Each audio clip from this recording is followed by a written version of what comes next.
जय श्री कृष्ण। गीता 150 प्रश्नोत्तर की इस नित्यावही धारा के अंतर्गत दूसरे भाग में आप सभी का स्वागत है। गीता, कृष्ण एवं वेदव्यास से संबंधित पिछले 10 प्रश्नों में हमने जहां गीता के अर्थ, उसके महत्व, संदेश, उपदेशक श्री कृष्ण व इसे लिपिबद्ध करने वाले महर्षि वेदव्यास के बारे में जाना, वहीं इस भाग में गीता की विषय वस्तु समझने हेतु ब्रह्म, ब्रह्मा, पुरुष, प्रकृति, आत्मा, जीवात्मा, त्रिगुण, पंच महाभूत आदि पारिभाषिक शब्दों की कार्य विवेचना समझने का प्रयास करेंगे। तो आइए गीता संबंधित इन महत्वपूर्ण प्रश्नों से न केवल हम लाभान्वित हों, वरन इस ज्ञान गंगा को चहुं ओर प्रसारित करने में सहभागी बने। जय श्री कृष्ण।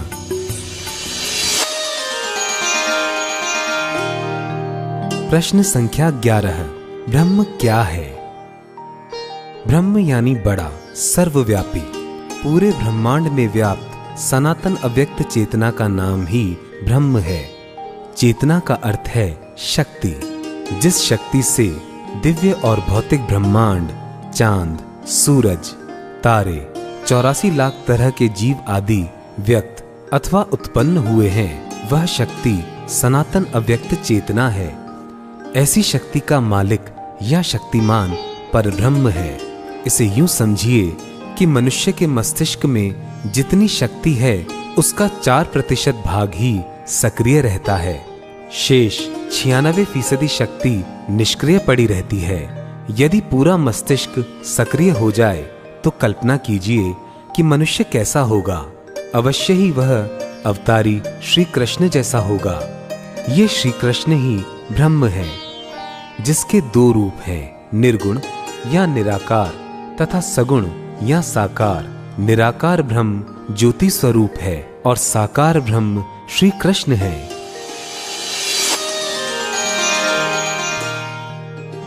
प्रश्न संख्या 12। आत्मा किसे कहा गया है? परमात्मा या ब्रह्म रूपी समष्टि अर्थात सर्वव्यापी चेतना के अंश को आत्मा कहा गया है। आत्मा का निवास हमारे शरीर का हृदय स्थल है। 13वें अध्याय के 17वें श्लोक, 15वें अध्याय के 15वें श्लोक और 18वें अध्याय के 61वें श्लोक में यही बात कही गई है। यह आत्मा हम जीवधारियों की चेतन शक्ति है। इसी से हमारा शरीर सक्रिय रहता है। दूसरे अध्याय में 19वें से 25वें श्लोक तक इस आत्मा के स्वरूप का वर्णन किया गया है। यह आत्मा भी अनादि, अनंत, अविनाशी आदि बताया गया है। यह न तो करता है न भोगता।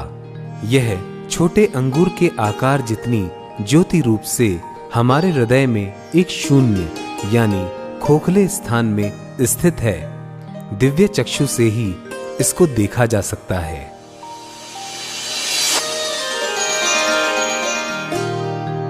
प्रश्न संख्या 13। जीवात्मा किसे माना गया है? अविनाशी आत्मा पर जब जीव भाव लिपट जाता है तो उसे जीवात्मा कहते हैं। जीव रूपी आत्मा बंधन युक्त कहा गया है। यह देह भाव में जकड़ा हुआ होने के कारण स्वयं को सुख दुख का भोक्ता मानता है। यह कर्तापन के अभिमान से घिरा हुआ रहता है। यही कारण है कि कर्मफल भोगने के लिए बार बार विविध योनियों वाले शरीर धारण करने होते हैं। 15वें अध्याय के 8वें 9वें श्लोक में श्री कृष्ण ने कहा है कि जैसे वायु अपने आप गंध को ले जाती है, वैसे ही यह जीवात्मा मनुष्य के देहांत के वक्त उसके मन यानी अंतःकरण और सूक्ष्म ज्ञानेंद्रियों को खींचकर ले जाता है। इस अंतःकरण में संस्कार संचित रहते हैं। इन्हीं संस्कारों के अनुकूल नई देह में यह जीवात्मा प्रवेश करता है। इस नई देह में वह पूर्व संस्कारों के अनुसार अंतःकरण व ज्ञानेंद्रियों के माध्यम से कर्मफल भोगता है। जब तक जीव के सारे संस्कार समाप्त नहीं हो जाते, तब तक यह जीवात्मा बार बार जन्म लेता रहता है।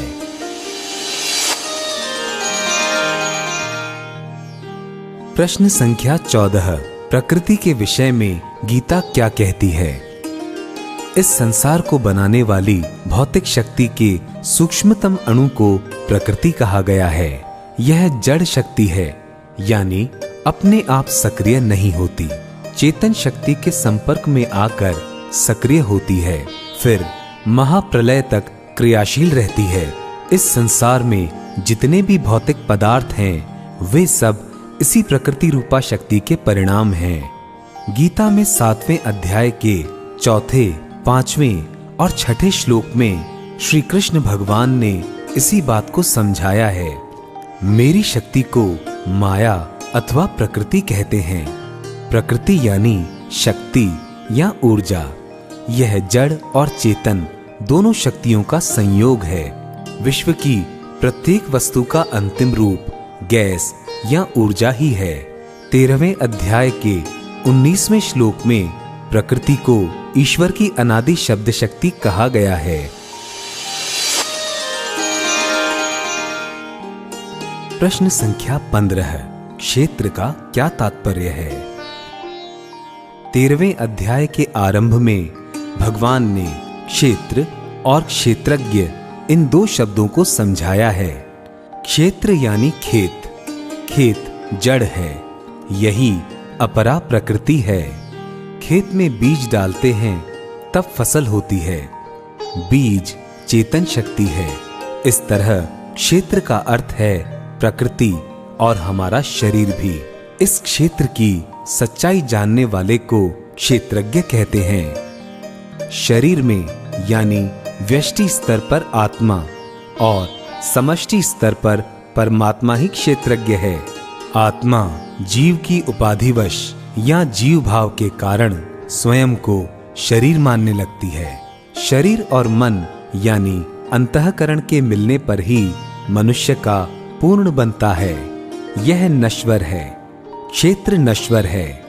यह संपूर्ण संसार नाशवान है। क्षेत्रज्ञ रूप आत्मा अविनाशी है, अनश्वर है। इस तरह क्षेत्रज्ञ को अनश्वर आत्मा के रूप में समझाया गया है।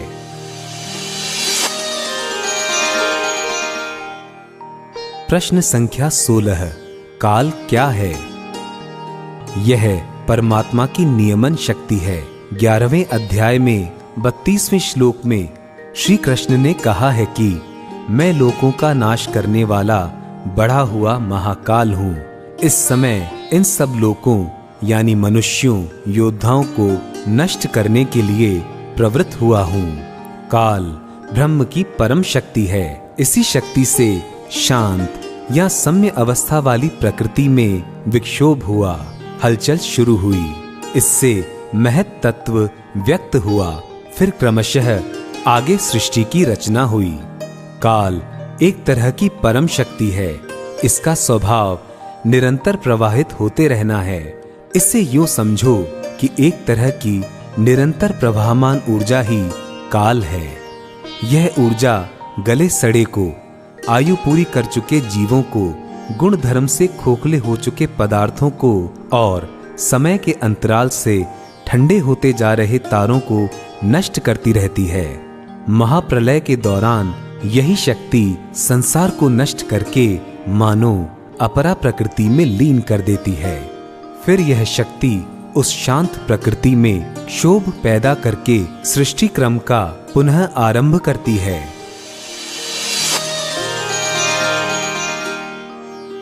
प्रश्न संख्या 17।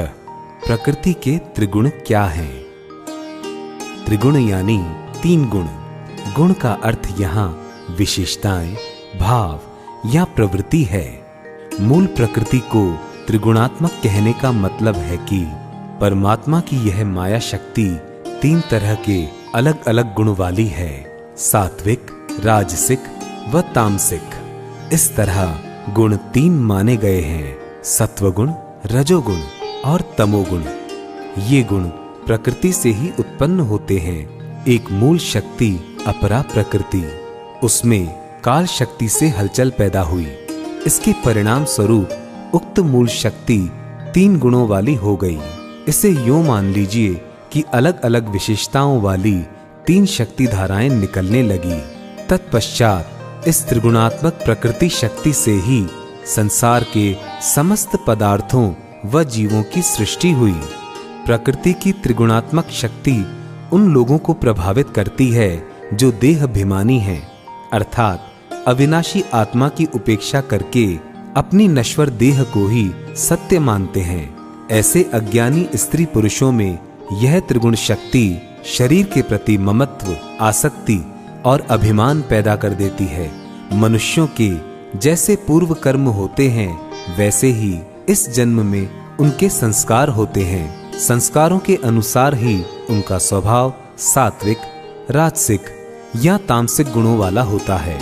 उसी के अनुसार वे भोग कर्म करते हैं। उन भोग कर्मों के अनुकूल उनकी स्मृति बनती है। मृत्यु के समय इसी स्मृति के मुताबिक उन्हें विविध योनियों में अगला जन्म मिलता है। इस तरह पुनर्जन्म भी इन त्रिगुणों के कारण ही होता है।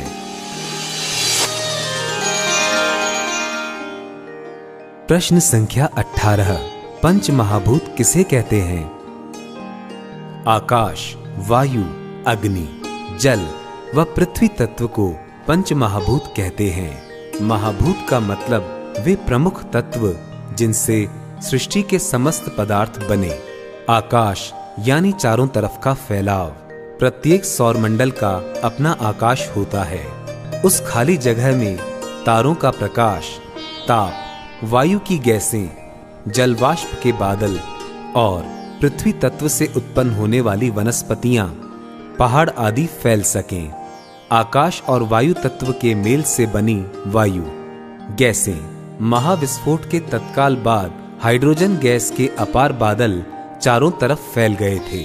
प्रवाहशील वायु की गैसों में जो अणु परमाणु थे उनके घर्षण से अग्नि महातत्व व्यक्त हुआ।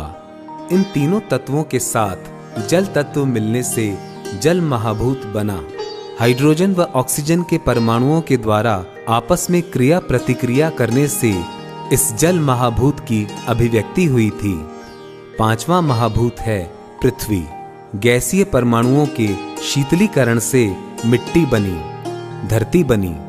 इसमें शेष चारों महातत्वों के मिश्रण से यहाँ जीवन संभव हुआ। इस प्रकार से पंच महाभूत अपरा प्रकृति रूपी शक्ति के ही 5 भेद हैं।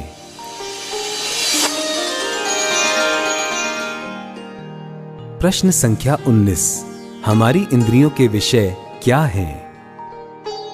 हमारी 5 ज्ञानेंद्रियां जिन तत्वों की तरफ भोग की नीयत से ललचाती हैं उन्हें विषय कहे गए हैं। ये भी 5 हैं: शब्द, स्पर्श, रूप, रस और गंध। हमारे कान किसी भी आवाज को सुनते हैं। गले में स्थित स्वर यंत्र के जरिए हम मुंह से बोलते हैं। यह शब्द तत्व हैं। कान सुनते हैं क्योंकि शब्द या ध्वनि सुनना कान नामक इंद्रिय का विषय है। आंखें देखती हैं, इनका विषय रूप है। त्वचा का विषय स्पर्श है। यह स्पर्श से सुख दुख का अनुभव मस्तिष्क तक भेजती है। जीभ का विषय रस है। यह विविध भोज्य रसों का स्वाद लेती है। नाक का विषय गंध है। इस तरह संसार की समस्त भोग सामग्री इन 5 विषयों में समाविष्ट है। इन 5 विषयों को ग्रहण करने वाली 5 ही ज्ञानेंद्रियां हैं: आंख, कान, नाक, त्वचा और जीभ। प्रश्न संख्या 20। अंतःकरण किसे कहते हैं? हमारे इस शरीर की समस्त गतिविधियों का जो आंतरिक कारण है उसे अंतःकरण कहते हैं। अंतः यानी भीतर और करण अर्थात से। इंद्रियों को भीतर से जो भोगवादी कर्म के लिए प्रेरित करता है। जैसे मैंने सोचा कि मैं आम खाऊं, यह इच्छा अंतःकरण में हुई। आम बाजार से लाकर खाने एवं पचाने तक की क्रिया तो शरीर द्वारा हुई, लेकिन आम की इच्छा अंतःकरण में हुई।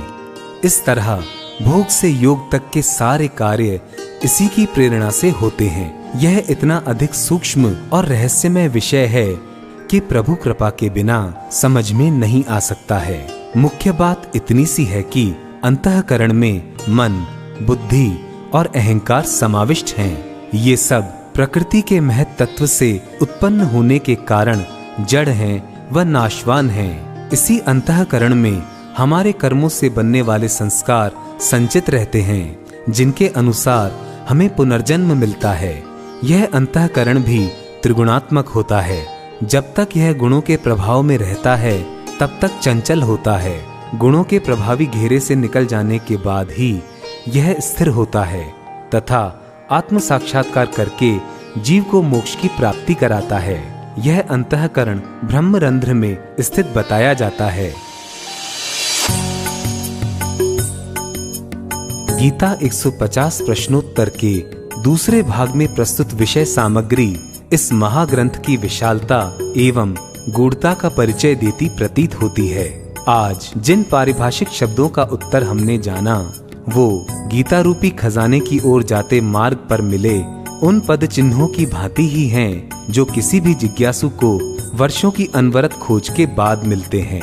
वस्तुतः ये सभी पारिभाषिक शब्द अपने आप में एक विशाल अर्थ समेटे हुए हैं, किंतु समय एवं शब्दों की सीमा में रहते हुए श्री शिव शर्मा साहब ने बहुत कम में बहुत ज्यादा समझाने का प्रयास किया है। आशा है आप सभी आनंदित हुए होंगे। अगले भाग में आपसे फिर भेंट होगी। जय श्री कृष्ण।